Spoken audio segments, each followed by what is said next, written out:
Hey guys, welcome to episode number 3 of the Shrewsbury Biscuit podcast. I'm going to dub this one, I think, the noisy episode, because there's 2 separate interviews on this episode, and they're both in noisy environments. I don't know why I chose to do this, but you know what? It's great because it adds a bit of realism to the audio. I'm a lover of people, and the noises of represent where you are, really. So when I've interviewed Mike at Stop Cafe in the museum in town, situated in the museum in town, I really wanted all those cafe sounds in the background. I really wanted to let you guys kind of feel where I am, so I really like that. So that's where I do. Mike Dalton, who is the co-owner of Stop Cafes, situated all through Shrewsbury. There's one just outside the quarry, there's one outside the university, and of course there's one right in the middle of town in the museum. So then the second half of this episode is going to be me speaking to a guy called ALEKS VLADIMIROV, who works for Shrewsbury Bid. Now, Shrewsbury Bid have been great for our show. They do great things for town. They've just been voted in for a second term to do what they do. And what they do is find parts of Shrewsbury where they can improve things, and they keep things looking fresh and great, you know. And they've got these great ideas, and I wanted to sit down and speak to him, congratulate him as well. And they've given us a great opportunity. We're going to be covering the Darwin Festival throughout February. And if it wasn't for them, we wouldn't have had that great opportunity. So I wanted to meet up with him and have a quick chat. But we did that in the Bird's Nest, in the market hall. I've got to tell you, the market hall was absolutely amazing. I went there straight after the light switch, and it was literally wall to wall with people. There was people at the other end playing ukuleles and singing. So there was music, people, these amazing smells of food. It was great. So it was super noisy, and yes, you may have to strain your ears a bit to listen to the conversation, but it's definitely worth it. But that interview I did after what was an absolute nightmare of a session of recording in Shrewsbury at the Light Switch. You may have seen on my Facebook. I'm an idiot, right? So I finally pluck up the courage to yet again go in and try and get interviews with people about Christmas.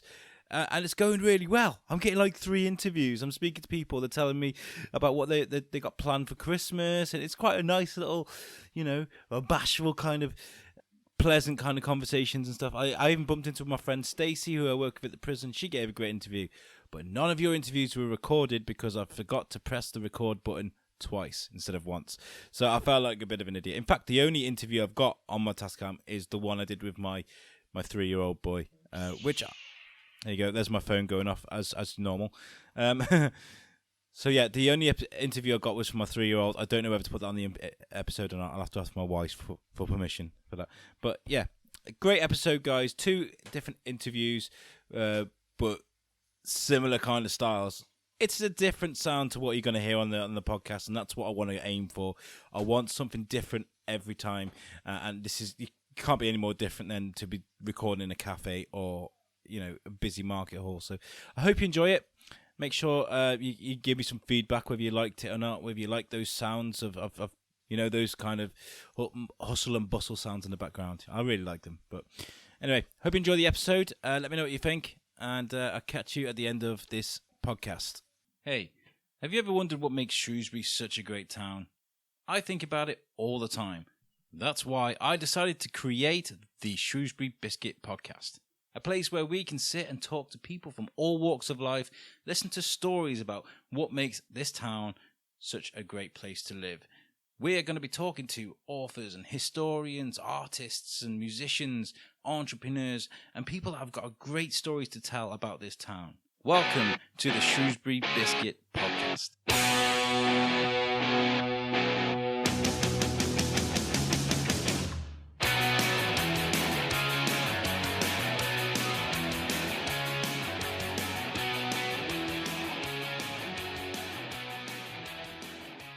Hey guys, how's it going? Welcome to the Shrewsbury Biscuit. We're going to be interviewing Mike, who's he's the owner, co-owner? Co-owner with my wife. Co-owner with your wife. Oh, that's great. That's awesome. Of Stop Cafe. Stop Cafe. This one's called Stop Cafe Bar. They've all got slightly different names, but they're all called Stop. Yeah, that's cool. That's cool. And like I've explained on the previous show, the aim of this show is to capture the essence of what makes Shrewsbury such a great town. I am not from Shrewsbury, I've explained that, and when I did move to Shrewsbury last August, I fell hard in love with the place. I really loved it, and I don't think I could vision myself living anywhere. So I wanted to interview people from all walks of life to explain to me what it is that's drawing me and everyone else here. I mean, I was just walking through town with all my gear, and I had some students, what sounds like, behind me, and all they were talking about is how great it looked. Genuinely, like, that's not me just trying to put this into the show. I was shocked, and then I walked through town, and there's just tourists everywhere looking at things and amazed by the place. And this coffee shop is situated right in one of the most central tourist spots. Yeah, we're very lucky. We're here in the museum and art gallery, and then you've got the tourist information office, obviously, at the front of the building. So yeah, we are. And I think the market square is very much the beating heart of Shrewsbury. So much going on, and particularly in summer's days, when the market's full, the market square is full. Yeah. And whenever you come to a place like Shrewsbury, you're always like, I wonder if they got a good museum here. And they kind of make your way to the museum. So this is a great place to be. So let's start off with, why don't you tell me a bit about yourself? Sure. Introduce yourself and what you do. So my name's Mike Dalton. I'm pretty much lived in Shrewsbury all my life. Yeah. I think the only time I haven't lived in Shrewsbury was when I was at university. I married my wife Nicola. She's the co-owner of the coffee shops, I should say, that we've got in Shrewsbury. Yeah. I grew up in Sundorne, where my parents still live. My elderly parents are both still over in Sundorne. So, yeah, I'm pretty much a Shropshire lad. Always have been and probably always will be. And you love living here. You couldn't vision yourself living anywhere else? No, it's funny. Probably like many people, when I was younger, I desperately wanted to leave the town and had all these various ideas of moving away and striking out and whatever. And then the older I got, and certainly after having children, you kind of reach that conclusion. Well, no, this is a pretty good place to live, but also, very importantly, a good place to bring up children. Yes, and that's one of the main things that drew me here. I've got a 3-year-old, and I was like, schools are great in Shrewsbury. There's nothing to say anything bad about Telford, where I was living before, but whenever I'd seen the schools, they always looked so much nicer. The kids around here seem so much nicer, and that was one of the main drawing points for me here. And then when you get here, it's just so beautiful. You don't want to go anywhere. I mean, it's not. Don't get me wrong. It's not a utopia, but I think it is. It's how could you put it? It's a safe place to grow up in. I mean, I grew up here, and it felt safe. It's big enough to be exciting, but small enough to be safe. Yeah, and the community here is just it's spellbinding. I mean, I live in Bellevue, and everyone you speak to is just so polite and so helpful, and that's always really, really good. So you own, you and your wife own these coffee shops. How did all this begin? Yeah, it's a bit of a bizarre one, because as of sort of 6 years ago, I had a completely different career. I worked in corporate PR. I worked for the bulk of my corporate life. I worked for Royal Mail, or Royal Mail Group, which meant travelling over to Birmingham and also London for the latter part of my career. My wife is a teacher by profession, and about 6 odd years ago, in fact, we can always recount this story because I can still remember it vividly. It was a New Year's Day, and we were walking through town, probably trying to shake off a hangover, and we were looking for somewhere to go for a coffee, and we ended up in a local hotel. I won't say the name, but they served us the coffee, and we started chatting about how poor the coffee was and how poor the service was, and sort of saying it can't be that difficult surely, and we went on, and then fast forward, I think probably about 10 months from that day, we opened the St Julian stop down in Coleman. Oh, right, that's where I frequent quite a bit, And yeah, I mean, you did this justice for coffee. Let's do coffee justice, because I feel you. I mean, I think we, in all honesty, we were probably a bit naive, and we had a view of a coffee shop, which I think a lot of people may have, that it's all very sedate and friendly, and it's easy to do as a business owner, and it's a very relaxing sort of atmosphere, relaxing way to earn money. Yeah. It isn't. I can imagine, especially when Shrewsbury's got such a great cafe culture. Yeah. There are so many amazing. I mean, I'm not just going to interview you guys. I'm going to be speaking to all kinds of people that own coffee shops as well. And there's no competition really, is there? Because there's so many great coffee shops. You can just choose. Yeah, you can. I mean, I think, if you like coffee and you live in or near Shrewsbury, you're a visitor, you're blessed, because there's some outstanding coffee shops in this town. I mean, 6 years ago there was less. So when we opened, there weren't that many direct competitors, but now there are. I always, see people as competitors, but if they're independents, they're kind of competitors, but they're not. We're all in it together. Yeah. The people I've got to beef with are the chains, and I really would rather, if you don't want to come to us to get your coffee fix, fine, don't go to a chain, go to another independent. Yeah, and that's what I tend to do. And in fact, I went for a meeting, it was about the show and about what we're going to be doing with the Darwin Festival in February, and I walked in with a Costa coffee, but that was just because it was just there. Like I just walked up the cop, I was kind of dying, trying not to die. And I mean, don't get me wrong, if I'm on a motorway on a long journey and we pull into a service station, I need a fix, so it'll have to be Costa or Starbucks. But if ever I get the choice, it'd be independent. Did the rise in all of these, there's a Starbucks and Costa everywhere, did that kind of inspire you? Yeah, I suppose so. I mean, in a sort of, in a financial sense. I mean, we did a bit of research into the coffee industry or the growth of coffee shops, and it's fair to say that 6 odd years ago, and even now, I think there's still growth in the market. Yeah. I think I'd probably at this point I would argue that Shrewsbury is very near to saturation. Not just in terms of coffee shops and cafes, but I think in the hospitality sector generally. There's a lot. There's a lot, heck of a lot. And the pie's only, to use a pun, the pie's only so big. There's only so much of it to go around. Yeah. Whereas I think with coffee places, it's strange how we work as consumers, because, like I said, I grabbed the coffee, Costa coffee, because it's just near to me, Whereas with you guys, you've got a number of chains now. You've got one sort of in Colham, just at the end of the quarry, and you've got one in town. Where did you say you got another one as well? The university, over at the Guildhall in Frankwell. Yeah. Oh, okay. Yeah. So you've got strategically placed. Yeah, I'd like to say it happened strategically, but no, it was pretty much sort of by accident the way that that we've grown. But yeah, 3 of them, and I suppose the good thing for us and what keeps us on our toes is they're all very different. Yeah. So the kind of people who come into the St Julian's place are different from the kind of people who come in here to the museum. Very different, obviously, from the students who go into the university coffee shop. The one in Colham I really like, because I take my little boy to the park and I tend to walk, and then by the time we get back, we're both kind of knackered and tired. And excuse me, sorry, that's that coffee. And I like to just sit on that couch in the corner. And I think about 3 weeks ago is actually when I first started asking about the podcast. I'm a little boy with me, and we just sat and did a Where's Wally whilst I drank coffee, and he had a milkshake. It was really, really nice. It's like a really nice homely feeling. I think that's what we try to sort of engineer. The look of the place, the feel of the place, hopefully the friendliness of the staff means that people feel chilled when they come in. So you don't feel rushed. You don't feel as if you got to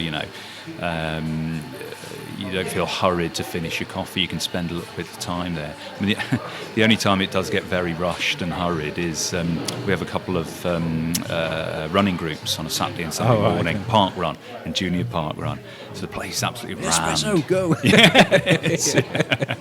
Or cake to recover from their running. Yeah. I can imagine that. I mean, I'm a tubby guy myself. I can imagine, I've just done all this running, now I need cake. Exactly, the reward at the end of it. Yeah, that's right. That's great. And it's so diverse in Shrewsbury. It's such an amazing place where you can sit. I mean, we're sat in a coffee shop now in the museum, and I'm looking around, and there's young people, and there's old people, there's children, and it's a place where you could quite easily sit with your child, like I did in Colham, or you can whip open your laptop, do some work. It's funny because that's actually another aspect of what we've tried to do from the get-go. We kind of had naivety on our part. We had this idea when we originally opened that we were going to be this, ultra hip, trendy, artisan style coffee shop. And don't get me wrong, that there's a place for those kind of outlets, and all good luck to them. But why would you want to only have one type of customer? Exactly. You've got to be the kind of place that can attract, that everybody feels comfortable in. As you said, whether they're young, whether they're old, whatever experience they want from the coffee shop, you want to make them feel comfortable. And this place has got to seem universal in the fact that you're getting a lot of tourists. In this specific one, really, because you go to one coffee, you've been to them all. So but that's very generic. But at the same time, you want to go to what you're used to. You don't want to walk into somewhere where it is too hip and young looking. But at the same time, that's right. Yeah, so you have got to be quite sort of careful. You don't. And I always think. The way that people dress, I always used to say to they're not teenagers anymore, but my two sons, never be too trendy. Yeah. Be fashionable, but not too fashionable. Just do you. Yeah. That's right. And also, the most important thing is the coffee. The coffee. Yeah. The coffee here is amazing. I love it. Oh, good. Thank you. I think your staff here have seen me here at least 3 or 4 times this week. Sat here, I've been speaking to. I went to I had a meeting with the guy from the museum actually, who's going to be very, very, very helpful to us. Likes what we're doing. Well, I had to bring my 3-year-old along, and. It was so embarrassing. It went well, but he was like, as 3-year-olds do, he's pottering around, he's got a banana, he's mushed it everywhere. I'm like, oh, don't do that. I had a surgical mask in my bag because I work at the prison as a scare actor. Right. So for my character, I thought it might be creepy to have a surgical mask. So he pulls it out of my bag. This guy at the museum's going, what am I doing here? And then he turns to me and he goes, I need a poo. And I was like, oh my God, never bringing him again. He's a good luck charm. Does it never work with children or animals? But this guy's super relaxed and he understood, so... We do invest a lot of time and energy in the coffee, and we're lucky that our supplier, the lady who does our blend and our roasting, Danielle Hadley, she's based over in, she just moved actually, she's in Ludlow now, so she's very much local. Obviously the beans that go into the coffee aren't local. And all of our baristas, all the people who work here, they're all trained by her. Oh wow! Because she's very, very diligent about it's my coffee, it's her coffee, so she wants it prepared and presented in the right way. So she gets the beans from say Colombia or wherever it comes from, and she roasts it herself. That's right, and she chooses the blend. So this is testing me now. Honduras, Sumatra, and somewhere else. That's awful. That's awful. I don't know my own blend. No, that's really cool though, because I guess a lot of people just buy it from a Booker's or something, Yeah, I mean certainly, going back to what we were saying about the quality of coffee shops in Shrewsbury. I mean, most of the good ones absolutely will have their own blend, and they'll, a lot of them will change the blends, and they'll have guest blends and single origins, etc. But all of them will take a pride in what they do, because it's it's what they do. If you put the name coffee shop above your window, you better be prepared to make a good coffee. Do you ever get proper coffee critics in here that'll be tasting it and be like, there's a blend of this? Do you ever get that? Is that a thing? Well, we do, and I mean, funny enough, we've got a session tomorrow. Danielle's going to come in, she's going to set up for a few hours, and she's going to do one of the techniques she's going to go through with people is what they call cupping. And it's essentially, it's the coffee equivalent of wine tasting. Oh, okay. So you literally use a spoon, and you roll the coffee around on your palate, and you talk about the flavours and all that kind of. So that's proper hardcore. I would love to come to one of them. That'd be so funny. So is this something I know you're saying you were doing PR.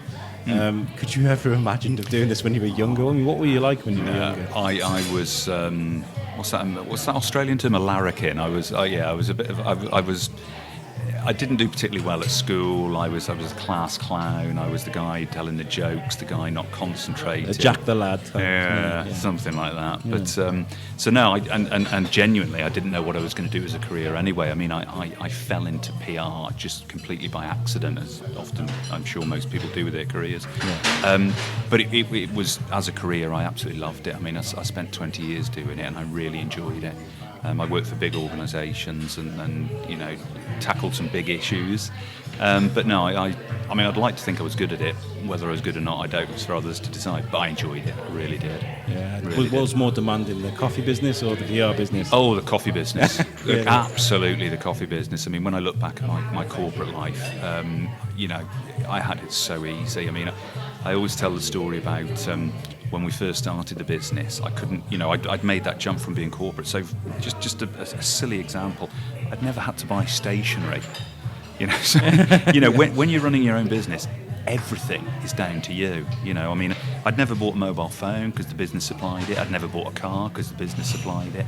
Everything was laid on for me. And I went from that to, no, Mike, you have to do everything. Yeah, get and hands-on. the biggest one, which is a bit abstract, was decision making. Because I'd always worked in big organisations. You know, decisions are made generally by a number of people.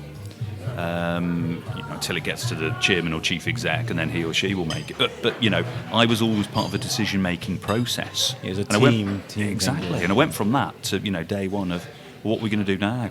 Oh, blimey, I've got to make a decision. Mike, we don't have enough mugs. Mike, we've run out of coffee. Mike, the bulb's gone in here. and I mean, that's a good point, actually, because you end up, you know, I had this idea of me being this trendy barista just making coffee.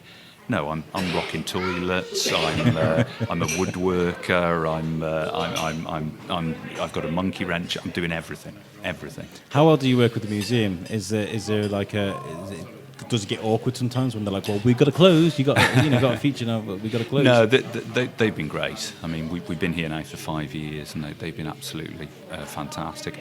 We do a lot here over and above the cafe, so we do evening events, we do gigs, a lot of music gigs. Yeah, I see this. Yeah, a lot of private parties. We use the courtyard a heck of a lot in the summer. So you know, and they've been great about that. I mean, I think, or I'd like to think, that like us, they see this whole complex as something more than just a museum or more than just a coffee shop. Yeah. It's such a beautiful building. It's a meeting place, that's what it is. It attracts people, and I suppose you could easily run here like an author reading or a poetry slam or something. Well, we've got a poetry brunch coming up, actually, as part of the Literature Festival in November. So you're absolutely right. I mean, you know, it's already, but I think even more so, it could become an absolute culture hub for the whole of the town. Yeah, really should. So it's going really well. I was going to say, my next question was, how is it going now? I mean, like you're saying, it's going really well. I mean, I'll be honest. It's tough. It's not all plain sailing. I mean, we do enjoy it, and we're thankful for the custom we get. But I think anybody who works in hospitality in Shrewsbury will tell you that it's a tough market to be in. Margins aren't fantastic. The costs that we face. Certainly over the 6 years we've been doing it, have just risen and risen and risen. And of course, what you can't do is you can't pass all of those costs on to your customers. You can to a certain degree, but you can't. You can't suddenly decide you're going to charge £1 extra for every cup of coffee. It was a huge shock the first time I ever went in to say a Costa or Starbucks, and I was like, "I'll have a coffee, please," and they were like, "That's £3.50," and I was like, "Okay." And whereas, like, I'm looking at your board now, and the prices are really good. They're not extortionate. We can't. I mean, we couldn't afford to put them up to that level, even if we'd want to. But I think that the difficulty is that people who come into a coffee. I mean, it's the same as if you went into a bar and have a pint of beer, and say get charged £3.50 for a pint of ale, and you'll think to yourself, well, I could buy that in a bottle from Sainsbury's for say £1.55. But you're not paying just for the ale. You're paying for, right, let's go through it, our lighting, our utilities, our staff costs, our staff pension, our staff national insurance, the corporate tax, the business rates, the business improvement district levy, and also you're situated in a place where you can meet your friends. You're right in the hub, right in the centre of the town, where you can go and do your shopping, or whether you're sightseeing. You're paying for an experience, I suppose. Yeah, that's right. And I get that. I mean, if you're going to sit in a generic Costa or something, you kind of grumble at the prices there. But here, I'd happily pay a bit more. I mean, I've had some really successful meetings in this big actual building, so I got to. That's good. All the place. I think it is that thing about independence. I think we feel the costs far more than the chains. I mean, by definition, if it's a massive chain, they can sort of dilute their costs across all their sort of branches. But if you're an independent and you've only got 1, 2, or at most 3 places, everything that you're charged, you have to pay for. Yeah. It's a tough trading. It really is. And does it differ where the stores are? I mean, say Colum, the place in the museum, and here, do they differ? They do a bit. I mean, it's almost like having sort of favourite children. Yeah. Sometimes 1 month trade might be particularly up in one of them, and that's your favourite. Yeah. And it's down in another one. You think, come on, pull your socks up. And what about seasons? Does that affect things? So summer, winter? I mean, what happens? Yeah, there? it does to an extent. I mean, the one in Coleham, or St Julian's, I should say, is, I mean, that's probably very much weather dependent, because we've got the lovely outdoor area there, we've got the seating area. So, and you'll generally find if there's a lot of people in the quarry, they'll gravitate towards us. If it's a wet, rainy Wednesday afternoon in November, we might be very, very quiet down there. Yeah, because it's a place where there isn't a lot built up around it, apart from Coleham. It's kind of a bypassing place, isn't it? It's a to and from. It's a thoroughfare. Yeah. No, you're absolutely right. And I mean, if the weather's atrocious, people just want to get where they're going. Yeah. They don't really want to loiter. Whereas here, I think we're a bit luckier because you've got the attraction of the museum on hand. And they've had some fantastic exhibitions here. And students like coffee. And students love coffee. I mean, we're lucky over at the university. Our guy Chris, who runs the cafe over there, all the students have fallen in love with him, and most of the lecturers too. So everyone goes in for they want their coffee fix, but they want to chat with Chris as well. I'll have to pop in there and give him a card. Be like, hey, buddy. So what does the future hold for Stop? Are you growing? Are you going to expand? Are you saying you got a truck or a van? Oh, a van, yes. Yeah. You got a van. What's that about? What's going on? Well, part of that is because the kitchen here in the museum, we bake all our own cakes. Okay, which that's we cool. which we with some justification, I'd say are the best in Shrewsbury. Richie, our baker, bakes everything here on site. So of course what that then means is that we've got to convey them round to the other two sites. Okay. We also do quite a lot of catering over at the university, because the university is as well as being a university in its own right, holds a lot of meetings and seminars, conferences, that kind of thing. So I need cakes. I know a guy to do cakes. So we got the van and logoed it up, and we got the racking in the back. So we drive around with cake. We drive up and down the Wild Cot with cake in the back. If I see you driving around, I'll be like, cake, stop. Cake and an espresso, please. So it's funny. It's quite juvenile, but when we got the van, or when we got the logos put on the van, I was so excited. Arguably more excited than I was in opening any of the three places. It's always nice seeing something you've created just there. It's getting in a van and thinking, right, this. It's a great thing. I mean, I suppose you're a creator as well. You may be a creator of businesses, but you've created this whole thing and your own brand as well. It's always really good. Yeah, we're very proud of that, because the brand, the Stop logo and everything, is something that Nicola and I developed ourselves. I mean, we got some help with a local designer, but what we didn't do is we didn't pay a consultant to come up with it. It was absolutely our own idea. Yeah. In terms of the future, it's difficult because as I said earlier, Shrewsbury might be to the point of saturation with coffee shops.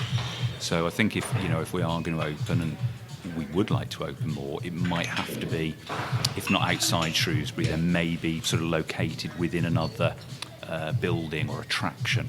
Yeah. Which was very much, that's absolutely what drew us here to the museum, because it's not just a coffee shop. And that's the thing about Shropshire, is there are so many amazing places. You've got Ironbridge and Oswald Street, and places in Telford as well. All these nice places that you could get away with that. Yeah. And it'd be like, and you have people that may visit from Shrewsbury like, Stop, I know them. I might pop in there. There's great coffee, great cakes. So good luck with that. That sounds really. I mean, you've got to a point now, I suppose, where it's like it's working.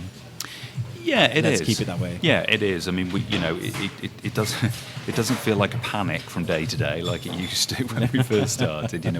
We got to the point where we think we know what we're doing. Always learning, of course. Always things to learn. So now what it's about doing is improving. You've got the basic model set up. So what you try and do is you try and improve. You also keep an eye on the market, because there's always new things coming along. New types of coffee, new types of food. New ways in which you can get the punters through the door. And there's been I suppose it's not. It's more, I think, because people talk about it more, but you get a lot more people talking about vegan food and special, whether you can't the drink dietary milk. requirements. And that's something which in the 6 years we've been trading, we've noticed massively.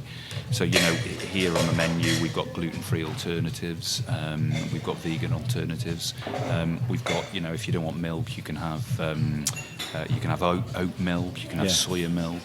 And it is, I think it is very much the growing trend. People want something different. And, sometimes it's for medical reasons. Sometimes it's just through choice. Yeah, let's be cool. I'm gonna be vegan. So when you're not here and you're not getting stressed by the business, what do you like to do to kind of wind down? What To do you do unwind. what's your thing?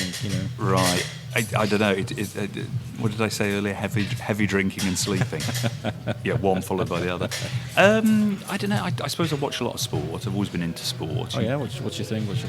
Well, rugby league is my main sport. I'm a big fan of Warrington Wolves, who were in the grand final, just to mention. And then, I mean, this is going back quite a few years ago. I used to play American football.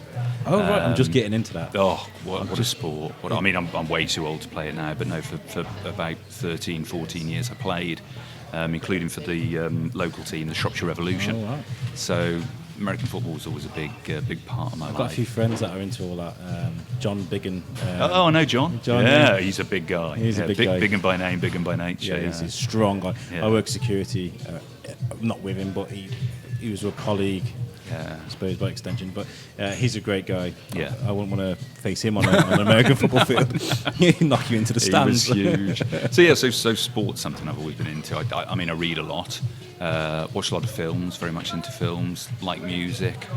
I don't know, probably I do what every other 52-year-old does. I mean, I like to, there's so many things I like to do in movies and comic books and things. It's just nice to wind down, isn't it? I mean, people don't understand with the podcasting scene is like there's a lot of planning that goes involved and the recording, the editing, there's lots of work that goes involved. And sometimes it's nice to just switch everything off and just do something. Even sometimes just nothing, like you said, just open a bottle of whiskey and totally chill out. Well, one of the things that increasingly my wife and I do is we'll go away. I mean, nowhere sort of exotic, 2 or 3 days. I mean, we're going up to Northumberland in a few weeks' time, and the idea is just that thing about just switching off the phone, switching off the iPad, so that you're complete and physically you're away from the business. Yeah. Because if ever we've got any downtime and we're in Shrewsbury, we'll end up gravitating towards one of the cafes and doing something. I was quite wise with the Shrewsbury Biscuit because I've pulled in people that was going to help me with the social media sort of things when I'm not able to do it. And so it's nice to be able to just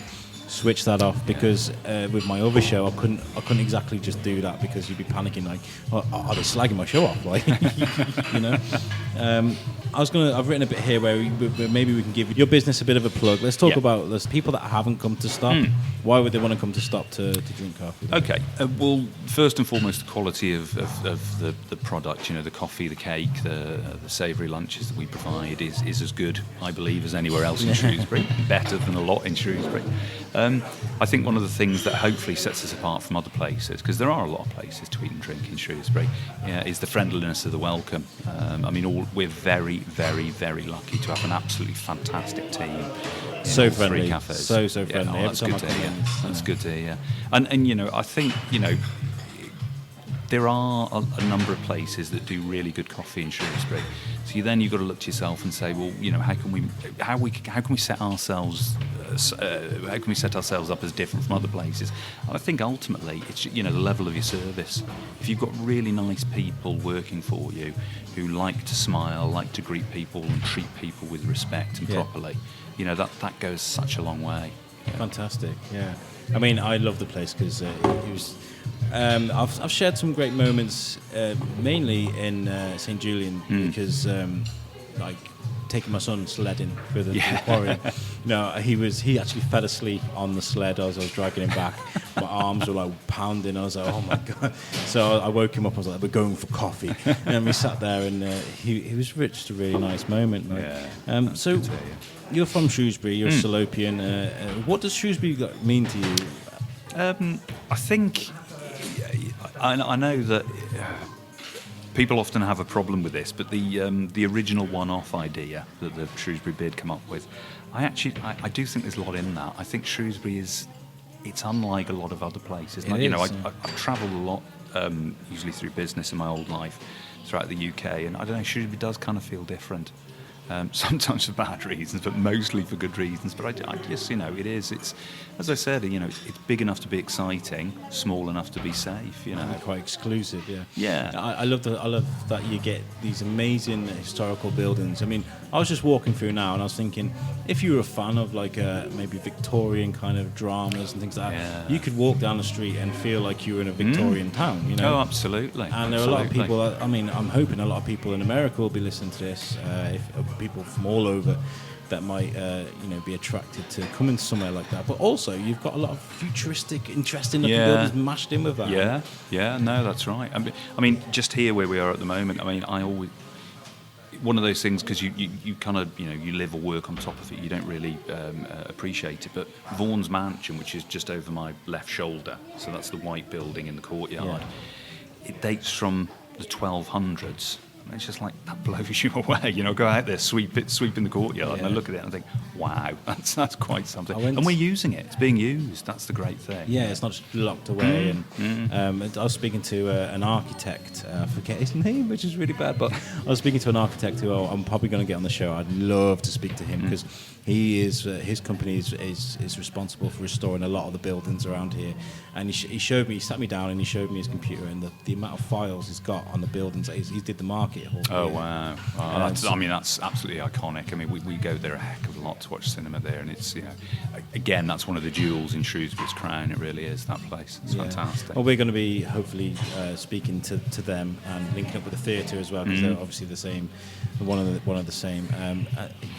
It's a process, and I'm really grateful that you've come on the show and spoke about what you do. I mean, we've done about half an hour now, which is great. But you've got a great story. You've gone from one thing to another, and even though it's a stress and it's troubling at times, you've made a success out of it, and I like that about people. Yeah, it's a struggle, but you've got through it. It is. It's been a rocky road, and we're still. I'm not about to retire tomorrow or even next week. But we are. We're still. We always say to ourselves, usually when we got a quarterly VAT bill coming up, once we've paid it, we'll look at each other and say, well, that's it. We live to fight another day. But in the meantime, we're providing work for sort of 30 odd people. Please don't stop bringing me this coffee. No, we're providing coffee, and we're providing a much needed necessity. Withdrawal symptoms. So we are proud of what we do. I think the problem is and again, any small business person would say the same, is when you're so close to it, you're at the coalface sort of 7 days a week. Nobody ever really, you never take time out to think, oh, I've done a good job there. And, very rarely does anybody pat you on the back. Mostly what they do is say, you owe us money for the VAT. So sometimes it's a bit difficult for you to understand that, you are doing something well and you're doing something people appreciate. And that's what this show is for. It's so that people that walk past your coffee shop in Colham and the students, or if you're listening to this, they get a better idea of who you are. They might be like, oh, I've heard that Mike's a great guy and he's got a great story. Let's go in there. It's a really nice coffee shop that Alex told me. So hopefully, guys, if you're listening and you've never been to Stock Cafe, make sure you kind of swing by and try the coffee, because it really is good. I'm definitely a tribute to that. So, Mike, thank you very much for joining us on the show. Thank you, Alex. Guys, make sure you give us a like and a share and a subscribe. Our social media, you'll be able to find us on Facebook and Instagram at the Shrewsbury Biscuit Podcast. On Twitter, we are the Shrewsbury B1, because they wouldn't let us have such a long name. I might have to look into changing that. But thank you very much, Mike. It's been really great to have you on, and thank you very much, guys. Hey guys, how's it going? Quick promo time. Do you like beer? Specifically IPA? Well, our friends at Chef Sophie are running Christmas beer tasting. And of course, that is hosted by beer genius, in my opinion, Matt Hocking. It says here on their Facebook, expect an enticing selection of varied, limited batch craft beers from some of the most progressive and talked about breweries of the year. Matt will talk you through each beer and brewery, as well as the history of this style. The event runs through Thursday the 29th and Friday the 30th of November at 7 p.m. Tickets are just £25.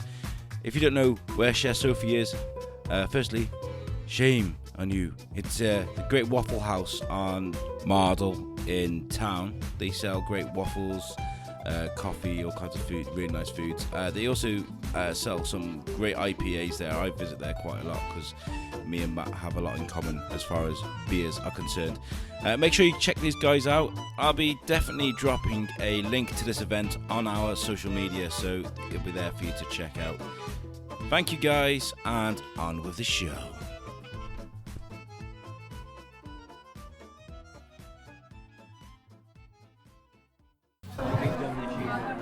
Hey guys, how's it going? I'm sat here with ALEKS VLADIMIROV from Shrewsbury Bid. I've spoken to Alex before. Thanks for coming to chat to me. First of all, congratulations on Shrewsbury Bid for being voted back in to do what you do. What is it you guys do exactly? What's We're not doing it for another 5 years as well. So we're a Shrewsbury Bid, the business improvement district.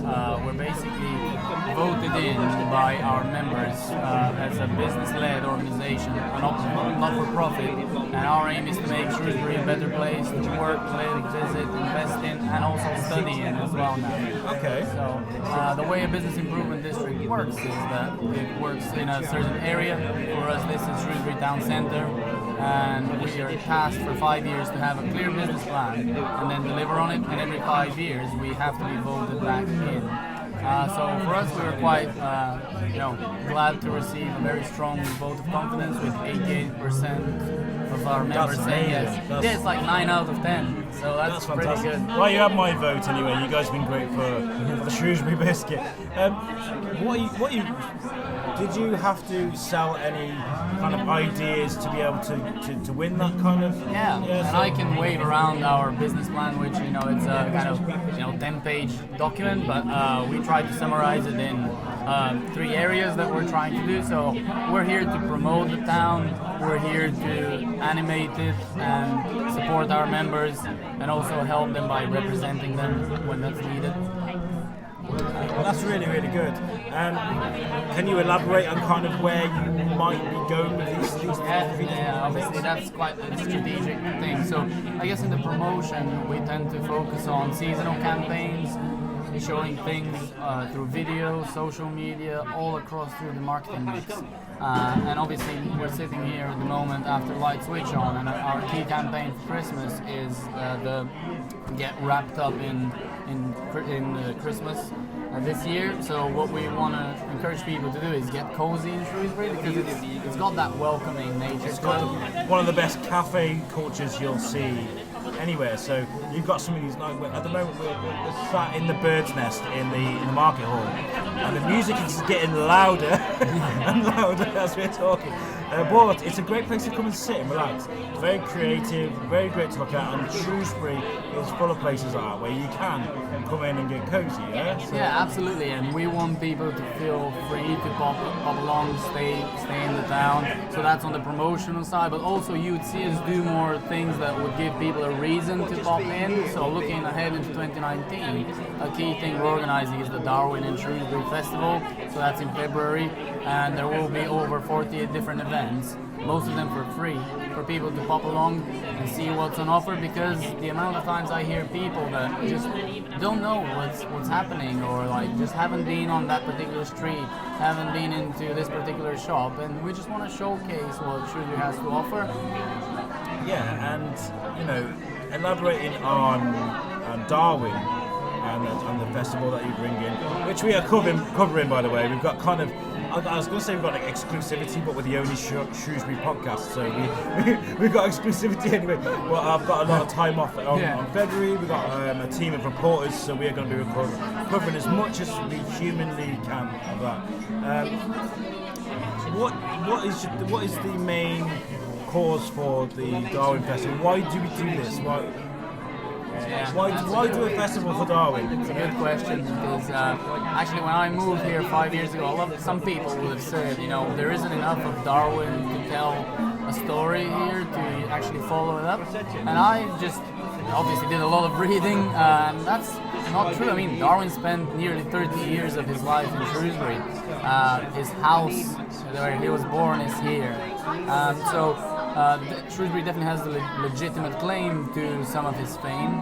And the way we try to do it, though, is not just by celebrating his scientific achievements, but what he did for many aspects of society and culture.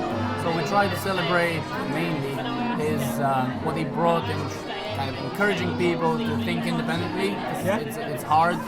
You know, at his time it was hard to say, do you know what, guys, I'm observing something here called evolution that is, you know, some people might disagree with, but I think I'm onto something. And also to remind people who Darwin is. I mean, we're coming like 2 days after Stan Lee has just died, one of my biggest heroes, the creator of Marvel.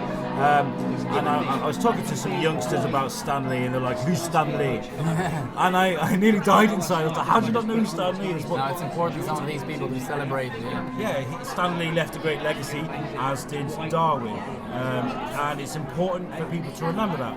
And as we live in the town where he originated, it's great that we do this. And the festival's really important to me as well, because it's going to be our first big feature for the Shrewsbury Biscuit, and I'm really excited about it. And that's also a reason why we do the festival, to enable people like you to test new things, so that, you know, people can get a flavor of what kind of events they can be looking forward to. So there will be, you know, music system, sound system being plugged into fruit for kids at the Hive. We're helping host the great granddaughter of Darwin, and she will come in to do an event. She wants to talk about her work down in South America. She's an anthropologist. And then we're going to have things that are very strictly scientific, and we're also inviting scientists in pubs to deliver lectures in a more cool environment. What was it called? Yeah, we were in touch with someone from New Scientist that wanted to do a science stand-up as well, so it's quite a lot of interesting things. That's got me really intrigued, the science stand-up thing. I really can't wait for that. I'm also looking forward to Mythstories as well. Yeah. These guys are fantastic, and we're going to be speaking to them in January. They're great guys that are going to be trying to convince school children that, what was it, that the Wrekin is actually not a geographical feature of Shropshire. That actually it's two giants, one killed the other and buried him under the Wrekin, and they were going to try and convince people and kids that actually the scientific method has the same power as the power of storytelling, because myth stories, they're actually the world's first storytelling museum, and they're launching themselves here in Shrewsbury. So we try to basically use the Darwin Festival as a platform, a little trampoline to give a little boost to ideas like that. Well, that's fantastic. We are going to be covering more about the Darwin Festival soon. We're going to find somewhere quiet and a bit more professional to sit down at some point, I think. What can you tell us about the renovation of Shrewsbury as a whole? We've seen all these pictures of this new town that they're going to be building. The train station's going to be different. There's going to be pathways running past the Dana. That looks amazing. What can you tell us about this, the redevelopment? Well, to begin with, there is no new town. I mean, the key thing to remember is Shrewsbury is perfect as it is. What the focus will be is how do you then amplify this? There are development sites that are identified for building, but that's, for the town center that's very historic. It's not the main area. So if you look at it, what's called the Big Connection is one of the top 5 priorities, and that's the area that most of us would actually agree it probably needs a bit of love, and that's where Smithfield Road backs onto the old shopping center, the Riverside, and it's just such a lost opportunity to build something beautiful. It's on the Riverside. It could attract a lot of people if it was something a bit more... Yeah, and we don't know what it's going to be, but I think it's important to know that from a professional standpoint, when you are pitching for somebody to come in and build that, you are giving them a vision of what it could be and laying down very clear rules as to what's allowable and what's not, because clearly they need to fit in with the current built environment, but you need to let them have some input. But how we control that, if you have a look on bigtownplan.org, because that's where everything's hosted, you'll see that it talks about the Shrewsbury test. And there's a specific group now being set up that will monitor the quality of the built environment. So if you want to be a builder, you want to come in Shrewsbury and build something, it needs to hit a certain standard. Otherwise, we're in a position where we can say more. I mean, obviously, I'm speaking how I understand it, but I do believe that there's a clear vision of what could fit in Sweden and what wouldn't. And it's mainly to do with these redevelopments of like infrastructure and the way the roads move and the paths move. People got nothing to worry about with the historic buildings that are listed. Nobody's got anything to worry about that. No. If anything, I personally think so. What I'm interested in is, the things that we're doing on the soft side. If you look at the plan, it talks about movement and improving that, and some features that need to be built. It also talks about vitality, life, and mix. It talks about creating a place for enterprise, so where would new businesses be popping up, and also it talks about nurturing natural Shrewsbury. So these are relatively intangible things, especially around the cultural side, the vitality, life, and mix, and it's just encouraging more things to happen. Linking up the flax mill with the rest of the town is a brilliant idea. It's very innovative, so I think that's going to be great. Well, listen, guys, we're in a very busy cafe right now. You can see here it's very busy. I would like to take the opportunity to sort of thank you for everything you've done for the show and what you do for the town as well. You bring a lot of great things to the town, and I wish you all the best for the next 5 years. Cheers! Let's see what brings us. Hopefully, we get another chance to sit down and have a calm, quiet conversation about the Darwin Festival. So, thank you very much, and cheers. See you again soon. Thank you. Okay, guys, thank you very much. That's pretty much it for episode 3. Thank you for putting up with my noisy interviews. I think they sounded all right. They sounded great. That was just Alex from Shrewsbury Beard, and then before that, Mike from Stop. I hope you've enjoyed it. Thank you to everyone for your continued support with the show. It's doing really well. I'm quite proud of it, and I hope you guys join us next week. Thank you very much, and peace out, y'all.